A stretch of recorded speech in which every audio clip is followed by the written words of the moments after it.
আসসালামু আলাইকুম। দুপুরের শীর্ষ সংবাদে স্বাগত জানাচ্ছি আমি খাদিজাতুল বিথি। ব্রিক্স সম্মেলন, প্রধানমন্ত্রীর ভারত সফরের সিদ্ধান্ত এখনো হয়নি। রাষ্ট্রপতি নির্বাচনের তারিখ ঠিক হয়নি, তবে প্রস্তুত কমিশন সিসি। শুধু আইন করে শাস্তিতে মাদক নির্মূল সম্ভব নয়, এলজিআরডি মন্ত্রী। সাবেক ডেপুটি গভর্নর এস.কে. সুরের ৩ বছরের কারাদণ্ড। সারোয়ার আলমগীরের প্রার্থিতা নিয়ে আপিল বিভাগের আদেশ বুধবার। ফেনীর নুসরাত হত্যা মৃত্যুদণ্ডপ্রাপ্ত ১৬ আসামির ডেথ রেফারেন্স ও আপিল শুনানি মঙ্গলবার। বাংলাদেশিদের জন্য ভিসা সহজ করল চীন। বরগুনা ২ আসনের সাবেক এমপি গোলাম সারোয়ার মারা গেছেন। আন্তর্জাতিক অপরাধ ট্রাইব্যুনাল আইন চ্যালেঞ্জ করে করা রিট খারিজ। বঙ্গোপসাগরে গভীর নিম্নচাপ, সারা দেশে ভারী বৃষ্টির পূর্বাভাস। বিশ্ববাজারে তেলের দাম একদিনই কমল 10%। মোদির ফেসবুক ভিডিও ব্লক করে মেটা বলল কারিগরি ত্রুটি। ট্যালক ক্যান্সার মামলা মেটাতে $5.5 বিলিয়ন দিচ্ছে জনসন অ্যান্ড জনসন। শুনছিলেন সুনাম, এবার বিস্তারিত।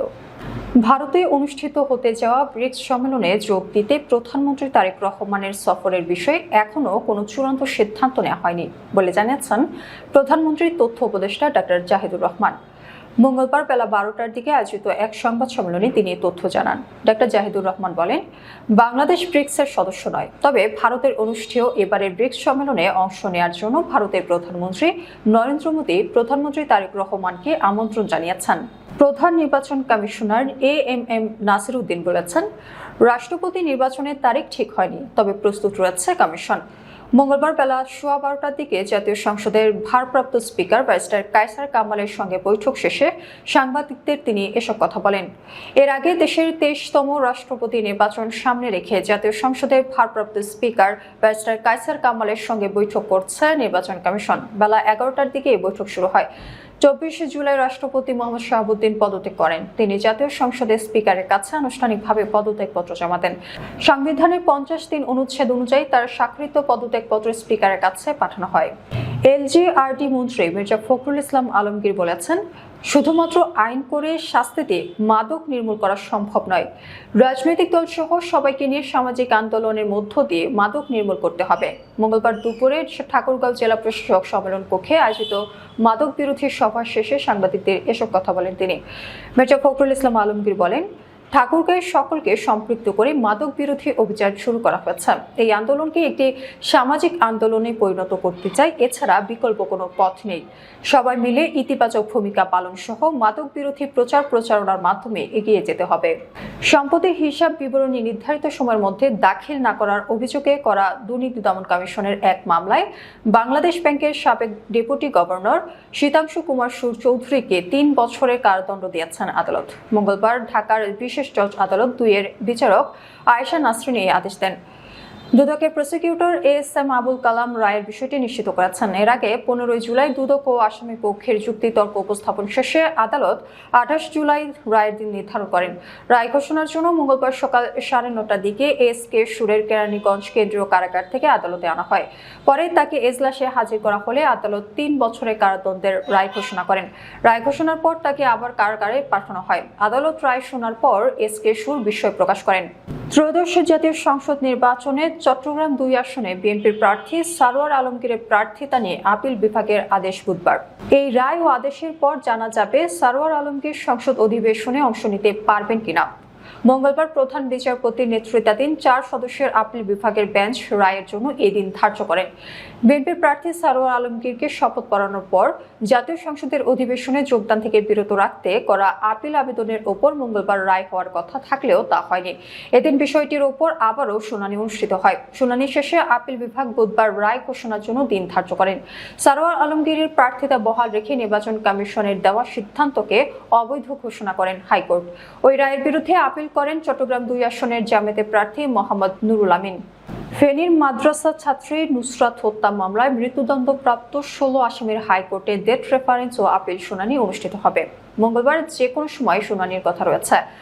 গত 10 জুন নারী ও শিশু ধর্ষণ ও হত্যা সংক্রান্ত আলোচিত মামলাগুলোর ডেথ রেফারেন্স দ্রুত নিষ্পত্তির জন্য প্রধান বিচারপতি অগ্রাধিকার ভিত্তিতে এই বিশেষ বেঞ্চ গঠন করেন।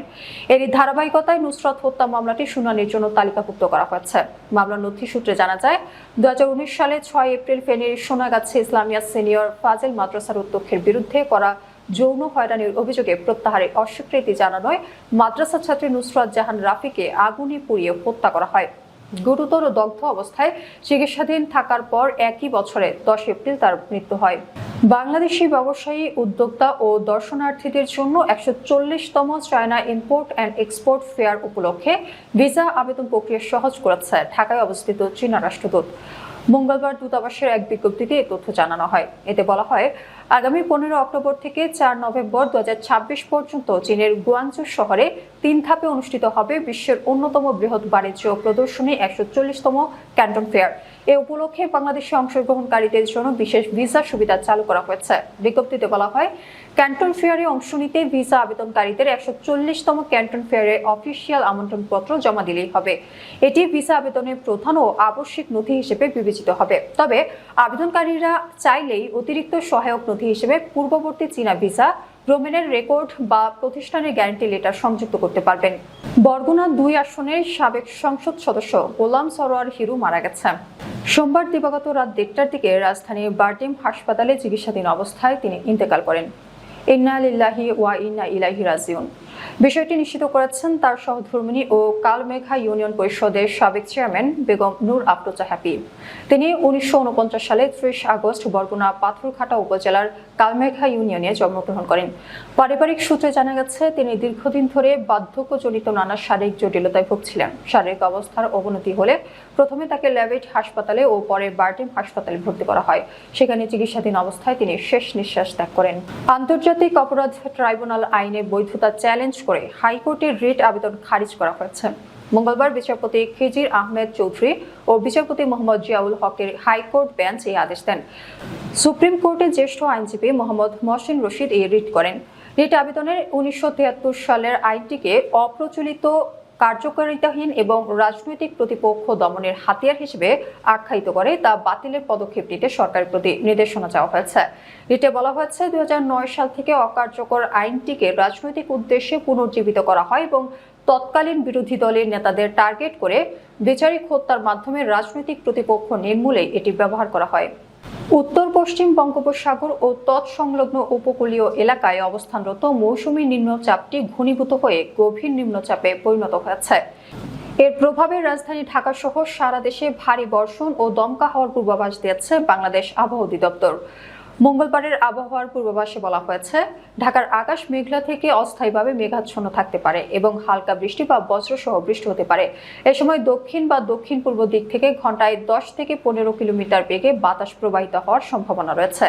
দেশের 8টি বিভাগের অধিকাংশ জায়গায় অস্থায়ীভাবে দমকা হাওয়া সহ হালকা থেকে মাঝারি ধরনের বৃষ্টি বা বজ্রসহ বৃষ্টি হতে পারে। সেই সঙ্গে সারা দেশের কোথাও কোথাও মাঝারি ধরনের ভারী বর্ষণ হতে পারে। এদিন সারা দেশে দিন ও রাতের তাপমাত্রা সামান্য কমতে পারে। আন্তর্জাতিক বাজারে তেলের দামে বড় পতন ঘটেছে।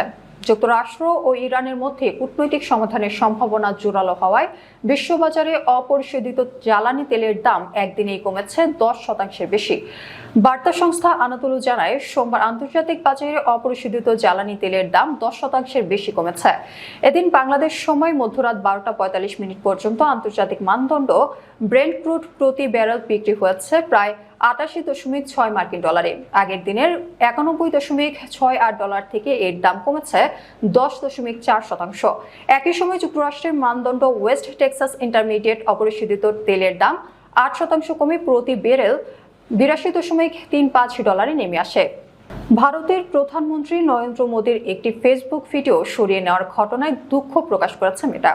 কারিগরি ত্রুটির কারণে এই ভিডিওটি সাময়িকভাবে মুছে ফেলা হয়েছিল বলে মেটার পক্ষ থেকে জানানো হয়েছে। ভুলবশত ভিডিওটি সরিয়ে নেওয়া হয়েছিল এবং পরবর্তীতে তা পুনরুদ্ধার করে পুনরায় চালুর ব্যবস্থা করা হয়েছে বলে মেটার এক মুখপাত্র এক বিবৃতিতে নিশ্চিত করেছেন। ভারত সরকার এই ঘটনাটিকে অত্যন্ত গুরুত্বের সঙ্গে গ্রহণ করেছে এবং ভিডিওটি সরিয়ে নেওয়ার পেছনের কারণ ও ঘটনাক্রম খতিয়ে দেখছে। ঘটনার উপযুক্ত ব্যাখ্যার জন্য মেটার প্রতিনিধি ও সংশ্লিষ্ট কর্মকর্তাদের তলব করা হতে পারে বলে সূত্র জানিয়েছে। টেলকম ভিত্তিক বেবি পাউডার ব্যবহারে ক্যান্সারের অভিযোগে যুক্তরাষ্ট্রে চলমান হাজার হাজার মামলা নিষ্পত্তি করতে $5.5 বিলিয়ন দিতে সম্মত হয়েছে জনপ্রিয় ঔষধ ও স্বাস্থ্য পণ্য নির্মাতা প্রতিষ্ঠান জনসন অ্যান্ড জনসন। সোমবার প্রতিষ্ঠানটি জানিয়েছে, যুক্তরাষ্ট্রের ফেডারেল ও অঙ্গরাজ্যে আদালতে চলমান প্রায় ৬৯,০০০ মামলাকে এই সমঝোতার আওতায় আনা হবে। দেশটিতে ট্যালক সংক্রান্ত মোট বকেয়া মামলার প্রায় ৯৯.৭৫% এই চুক্তির অন্তর্ভুক্ত। তবে এই সমঝোতা চূড়ান্ত হতে হলে রাজ্য ও ফেডারেল আদালতে থাকা মামলাগুলোর ৯৫% বাদের সম্মতি প্রয়োজন হবে। আমাদের পরবর্তী রাতের সংবাদ দেখার আমন্ত্রণ জানিয়ে এখনকার মতো বিদায় নিচ্ছি। দর্শক, ভিডিওটি শেষ পর্যন্ত দেখার জন্য আপনাকে অসংখ্য ধন্যবাদ। নিত্য নতুন সংবাদ পেতে আমাদের ইউটিউব চ্যানেল সাবস্ক্রাইব করুন ও নিয়মিত নোটিফিকেশন পেতে বেল বাটনে ক্লিক করুন এবং আমাদের ফেসবুক পেজটি লাইক করুন। এছাড়াও আমাদের ভিডিওতে লাইক দিয়ে শেয়ার করুন। আল্লাহ হাফেজ।